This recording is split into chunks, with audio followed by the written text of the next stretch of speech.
So much for the counseling session and you understanding my position of authority. Now locate that talking dog and beam it up to the bridge. For Ostrowski's students watching this, the topic is power, politics and influence. So don't doze off. What's with the aggressive attitude, you filthy mutt? Growl. I was in the middle of Ron's class. Never mind with that. I have beamed you up to provide me with more advice about organization behavior. In particular, I need a briefing on power, politics and influence. Alright then. Power is the ability to get someone else to do something you want done, or the ability to make things happen or get things done in the way you want. Now, influence is a behavioral response to the exercise of power. Of course, to be effective, managers need to understand the meaning of power and how it is acquired. I understand. Managers use power to achieve influence over other people in a work setting. What the hell? Please beam me back to the CIT. I am getting space sick. Gross dog. You just, popped out of nowhere. What gives? You would not believe it if I told you. How are you progressing with studying power, politics and influence? I know that managers derive power from both organizational, that is position-based, and individual, that is person-based, sources. Position power refers to power available to managers due to their position within an organization. There are three forms of position power: reward, coercive and legitimate. And personal power resides within the individual. It is independent of the position an individual holds. There are two main forms of personal power, referent and expert. Now Ron's students, I hope you are jotting this down. Play this cartoon again, if you must. Yeah, the gross dog has a point. Suck it up. Reward power is the extent to which a manager can use extrinsic and intrinsic rewards to control other people. I am talking promotions, bonuses, compliments or enriched jobs. Coercive power is the extent to which a manager can deny desired rewards or administer punishment to control other people. I am getting a little hoarse in the throat talking about this, so over to you. Legitimate power and formal authority is the extent to which a manager can use the internalized belief of a subordinate that the boss has a right of command in order to control. Two important aspects of legitimate power are process power, which is the control over methods of production and analysis. For example, financial control to monitor efficiency. Information power is the extent to which individuals have control over information needed by others. For example, control over information within a workflow.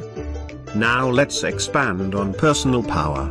By the numbers, give me a rundown on two components of personal power, namely expert power and referent power. Expert power is, the ability to control another's behavior through the possession of knowledge, experience, or judgment that the other person does not have but needs.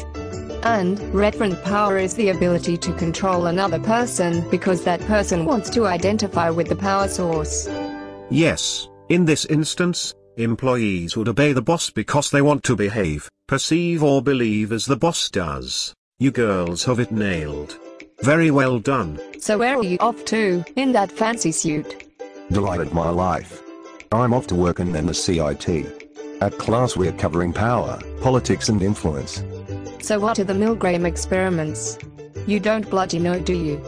The experiments suggest there are strong tendencies among individuals to follow the instructions of a boss figure. Direct defiance within organizational settings is quite rare. So, I ask you, why do so many organizations drift into chaos if there are strong tendencies for individuals to follow the instructions of the boss? Your silence is deafening. Have you read up on Chester Barnett? I am sure your fellow students have. Chester argued that subordinates will accept or follow a directive from the boss only if four circumstances are met. What are they? Subordinates can and must understand the directive, and feel they are mentally and physically capable, and believe a directive is not inconsistent with organizational purpose.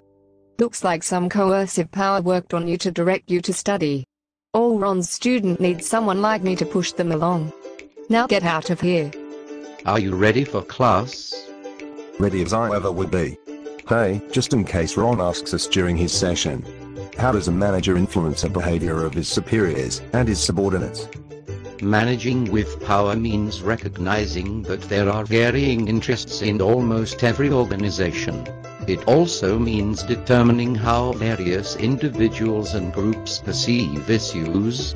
So, when facing upwards, managers must rely on the use of personal power to achieve influence over higher-level superiors. Yeah, and when facing downwards, managers can mobilize both position and personal power in dealing with employees. Now, in lateral relations with peers and outsiders, the manager must again emphasize personal power to achieve the desired influence. Of course, position power can be enhanced when managers are able to demonstrate to others that their work units are highly relevant to organizational goals. Remember that the two primary bases of personal power rest in expertise and reference. These can be enhanced by increased knowledge, effort and personal attractiveness. I am with you. Downward influence usually includes the mobilization of both position and personal power sources, while upward influence will more likely draw on personal power. Now all of this leads into the notion of organizational politics, doesn't it? Yes. There are two quite different traditions in the analysis of organizational politics. Politics as assumption and self-interested, and politics as a compromise. Organizational politics occurs in different ways and across different levels in the organization. Yeah, executive political behavior, which is resource dependent and subject to governance. And the politics of empire building. Remember, you too, organizational politics are not automatically good or bad.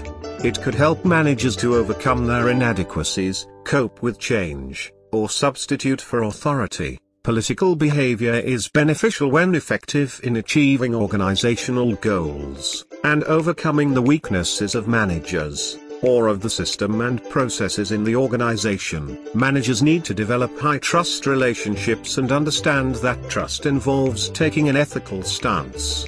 Not keeping promises, or betraying trust, diminishes influence. I hope he does not sit on our table during class.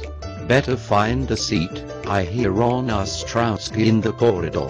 Class is ready to begin.